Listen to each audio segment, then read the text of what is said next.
Should we take her word for it? Cara Young, a biracial woman who dated Donald Trump for 2 years in the late 1990s, says I never heard him say a disparaging comment towards any race of people.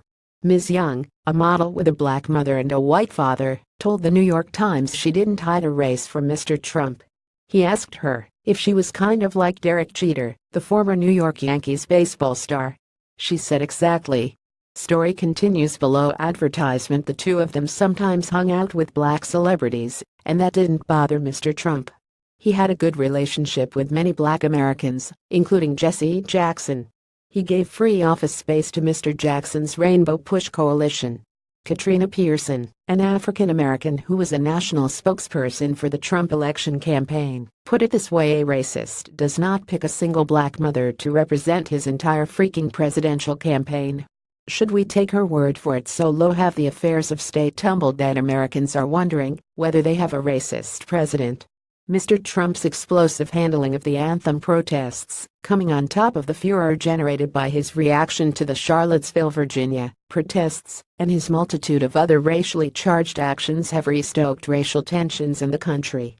In Washington, I get a sense of unease and distrust in daily transactions. It wasn't here before, not even a few months ago. Maybe it's more imagined than real, but even if imagined, it's a sign. Ms. Pearson says that just because you are white and a nationalist doesn't make you a white nationalist. True, although it doesn't not make you one either. Especially if you consider other particulars of Mr. Trump's backstory. He first drew suspicions over his attitude toward blacks way back in 1973, when the Justice Department brought a suit against he and his father for discriminatory practices in the family real estate business.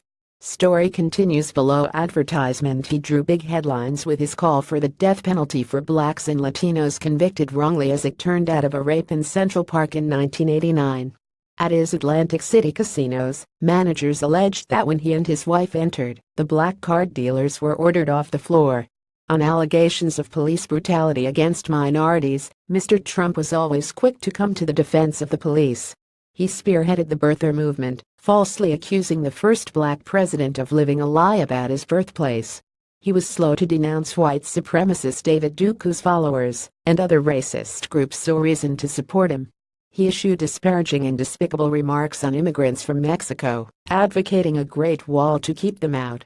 To his appropriately named White House, Mr. Trump brought men with nativist, racially controversial backgrounds, such as Steve Bannon and Jeff Sessions.